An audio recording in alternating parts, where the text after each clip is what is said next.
Bom dia, boa tarde, boa noite, boa madrugada a quem está nos ouvindo.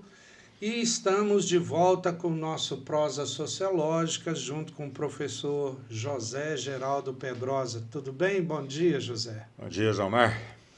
E este é o último programa dessa série que nós estamos discutindo as fronteiras da sociologia, os seus limites, e a gente já viu que sociologia é uma ciência, conversou sobre ciência. No último episódio, a gente falou de sociedade, ampliou o nosso conhecimento do que seria uma sociedade, e nem toda agregação, né, de animais ou de homens pode ser chamada de sociedade. Zé, mas hoje, finalizando essa série de programas a respeito da sociologia, né, que é o nosso objeto, é o objeto do Prosas Sociológicas, eu queria perguntar para você, sem ofender, para que serve sociologia? O que você pode nos dizer a respeito disso? É diferente essa pergunta, né? Porque uma coisa, a gente comentou isso lá atrás, é perguntar o que é. Uhum. A outra coisa é para quê, né? Ou seja, no primeiro programa a gente falou sobre qual isso. é a finalidade? Qual o telos? Qual é o telos, né? Eu diria o seguinte, Jomar, uma condição da sociologia, no sentido assim, uma razão do surgimento, isso não existia, isso foi inventado, isso foi criado. Uhum. Uma condição da sociologia, e só para lembrar, né, a sociologia vai surgir num século particular na história humana, século XIX, que, aliás, é no XIX que vão surgir as outras ciências humanas. O século XIX é o século de construção. Eu acho que ela foi a primeira, não foi? Não, das ciências humanas. Elas surgem ali. Quase simultâneas. Antropologia, sociologia, geografia, história. Tudo ali no século XIX. Economia. Final do tudo século muito XIX. misturado com natureza. As ciências humanas estavam querendo dizer o seguinte: olha, a sociedade é um objeto distinto da natureza, portanto, precisa de um método. Para a gente avançar, a gente tem que reconhecer que sociedade é uma coisa, a natureza é outra, e aí vem o que decorre daí. Mas, digamos assim, nesse século XIX, altamente problemático, mas ao mesmo tempo esperançoso, duas metades muito distintas, é o século em que a humanidade vai ser industrializada, né? Nós já falamos disso aqui em outros programas. É o XIX. É o século da concentração urbana, isso começa no XIX.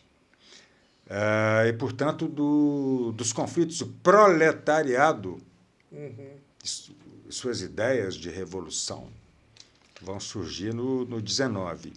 Está vendo? Uma condição da sociologia é que quanto mais complexa é a vida social, quanto mais são intensos e extensos os problemas da convivência humana, ou seja, quanto mais difícil fica a convivência humana, mais fecundo, falando de fecundidade, mais fértil se torna o campo para a pesquisa social. Ou seja, eu podia dizer isso numa frase, né? Enquanto a sociedade se deteriora, a sociologia se fortalece. É porque é exatamente nesse tipo de sociedade, onde a convivência humana e social é contraditória, complexa, difícil, exige muitos mecanismos de regulação e regulamentação. Quanto mais se deteriora a sociedade, mais a sociologia tem razão para fazer pesquisa, tem razão para existir. Portanto, quanto mais se deteriora a sociedade, mais a sociologia se fortalece. Essa condição, Jomar, deterioração da sociedade, fortalecimento da sociologia, é que vai tornar a sociologia fundamentalmente crítica. porque é como se essa fosse uma exigência do seu objeto de estudo. É como se o objeto exigisse que essa ciência fosse essencialmente crítica. Não é que a sociologia seja crítica em si, ela é crítica na medida em que ela faz descoberta como que as coisas são. Quer dizer, só para pensar um exemplo assim, que eu acho que é elucidativo, quando você pensa, por exemplo, na ideia do PIB, Produto Interno Bruto, você coloca o Brasil entre os 10 maiores do mundo. Quando você pega no chamado índice Gini é o índice que mede a distribuição da riqueza, por exemplo, é o índice de igualdade. O Brasil está ali no... Ele é o 100º, 50º alguma coisa. Está vendo? Quando se refere à riqueza, o Brasil é um dos melhores do mundo. Quando se refere à distribuição, é uma das piores distribuições do mundo. Está vendo? O Brasil é rico e desigual. Rico e desigual. Está vendo? A sociologia revela isso. E na medida que ela revela isso, a revelação disso torna-se crítica. Por quê? Porque ela está chamando para a realidade. A sociologia, João Mário, ela entra em cena... Zé, explica aí, o que você está chamando de crítico? É essa revelação da realidade social? O que é crítico para você? João Mário, pensa na seguinte ideia. Sempre que na realidade, sempre que na sociedade existir injustiça, existir irracionalidade... Velada? Não, mas esquece o velada. Sempre que a sociedade for irracional, injusta... Irracional e injusta. Sempre que ela for irracional e injusta, isso vai ter que parecer como racional e justo. Isso. Então, você pensa assim, só para dar um exemplo, né? Tem um elemento de irracionalidade na sociedade, que você falou do Aristóteles num dos programas anteriores. Por exemplo, o nosso critério de distribuição daquilo que foi produzido é um critério que permanece sendo aristotélico. Aristóteles tinha uma ideia de justiça que é o seguinte: a cada um segundo sua capacidade. A ideia do grego, geralmente. Só que a capacidade, em termos de mercado, é a capacidade produtiva, é a capacidade de renda. Então, o que vale é isso, a cada um segundo a sua capacidade de obter renda. Tá bom, eu sou um músico talentosíssimo. Tá, mas é difícil você transformar o meu talento musical em mercadoria fora da indústria cultural. E o que a indústria cultural quer que eu abra mão é exatamente daquilo que eu quero comunicar, ou seja, ela quer que eu abra mão de mim. Como eu não aceito, então eu não consigo transformar o meu talento em mercadoria. Está vendo? Nessa sociedade, aquele talento é desprezível. E isso é um elemento de irracionalidade. Por exemplo, a gente já podia pensar, a gente já tem condição para isso, a produtividade e a produção é tão grande que a gente pode tranquilamente pensar em distribuir sem ter em conta a capacidade produtiva. Ou trabalhar um dia, folgar outro. Você pode, digamos assim, você não produziu nada do ponto de vista do mercado, mas você tem necessidades.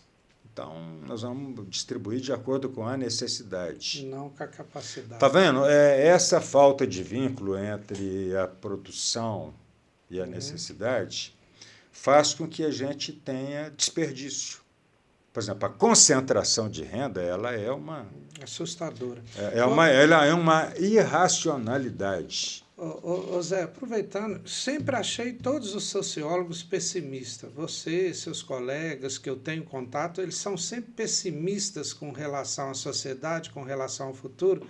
Isso, você acha que isso tem alguma coisa a ver ou não? Não, eu acho o seguinte, quem resolve isso para a gente é o Gramsci. Gramsci fala o seguinte, olha, o pessimismo vem da vontade, ou otimismo. Ou o otimismo, né? Eu quero ser pessimista. Por exemplo, eu sou professor, ainda que eu diga que não, eu sou extremamente otimista. Porque enquanto professor eu acredito que o humano pode se tornar outro. Tá vendo? Isso é de um otimismo enorme. A sociologia, como ela é voltada para o real, para aquilo que existe, então ela está sempre te trazendo à tona elementos irracionais.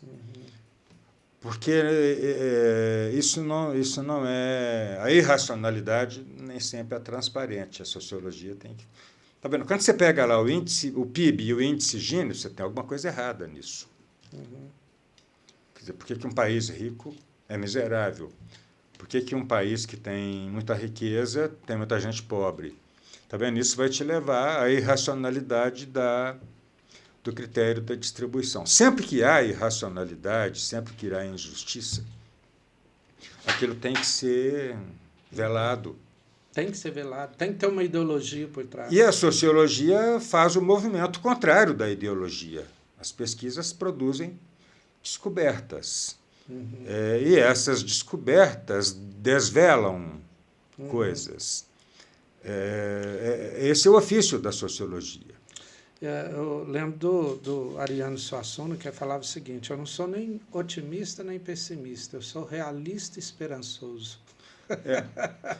O problema do realista, né, assim, alguém poderia dizer, você acha que você está sendo realista, mas isso é a sua opinião. Ninguém é dono da realidade. E, portanto, ninguém é dono da verdade. Mas a sociologia, ela, quando pesquisa, ela revela essas...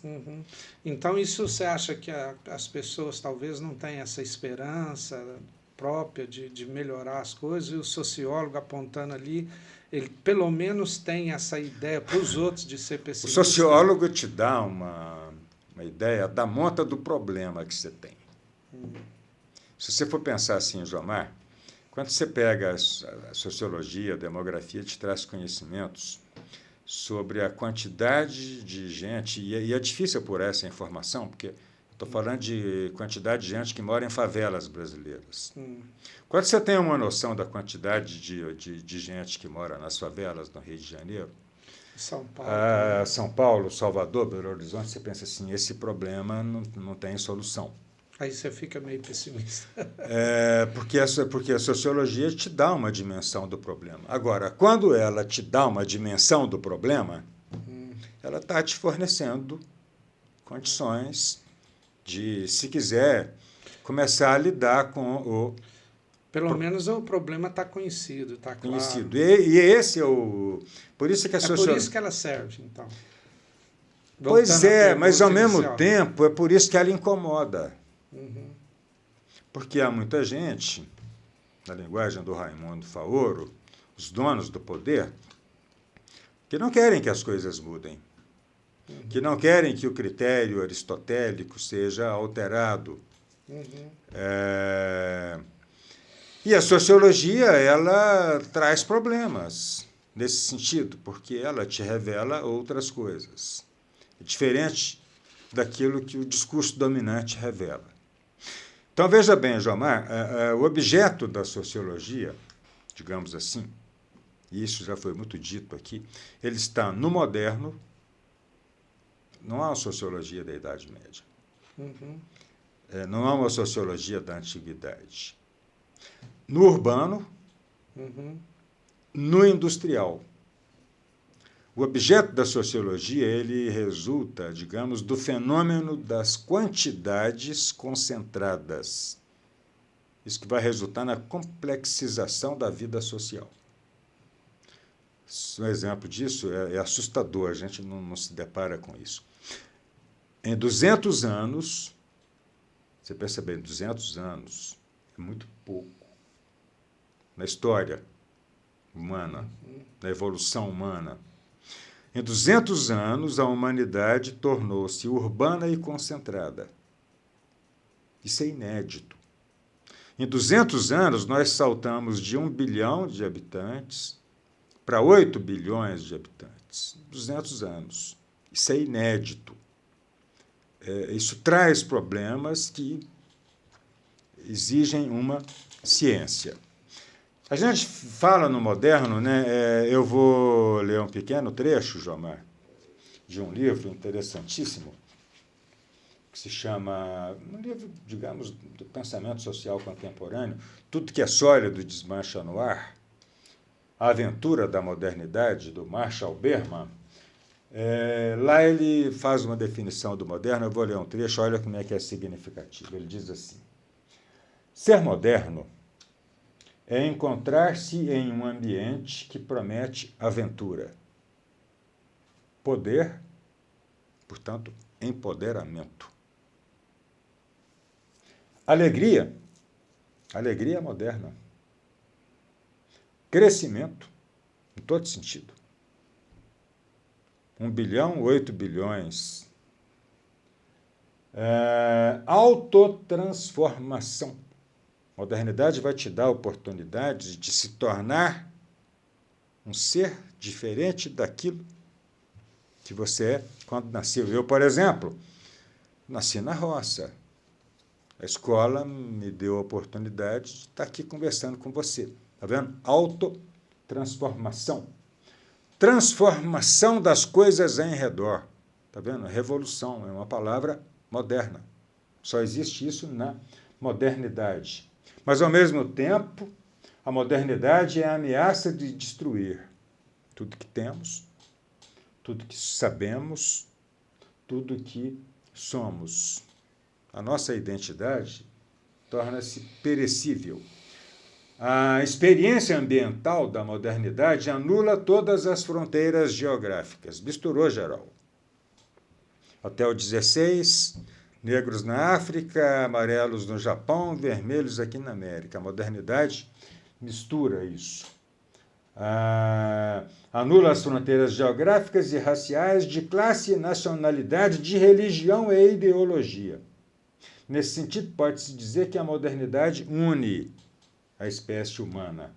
Porém, é uma unidade absurda, paradoxal, porque é uma unidade de desunidade.